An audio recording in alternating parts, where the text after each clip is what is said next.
In today's comparisons to the Gilded Age, I thought we'd take a look at when civil disobedience turns violent. So I want to add a disclaimer about the women's suffrage movement of the early 20th century. We have to acknowledge that white women intentionally shoved aside the African American women from the suffrage movement. They were asked not to march in parades. They were asked not to come to conventions. They were not included really in the conversation. It was an intentional move on the part of the white suffragists to move the cause forward, but not for everyone. They were really just concerned with themselves. And it isn't until the mid 1960s, when we have the civil rights movement, that Black women and Black men really get the right to vote.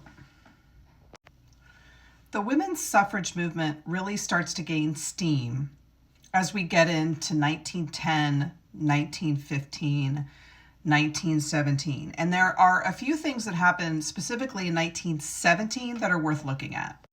The first is that Woodrow Wilson is reelected president. That was the election of 1916. So in January of 1917, he is sworn in for a second term. Remember that Woodrow Wilson is Mr. League of Nations, Mr. Let's all work together. And he's also big lover of the KKK, but let's set that aside for now. But so Woodrow Wilson is back in office. One of the big suffragist groups is the National Women's Party, and it's about 2,000 members strong. It's run by two women, Lucy Burns and Alice Paul. And in January of 1917, they decide to start picketing Woodrow Wilson's White House.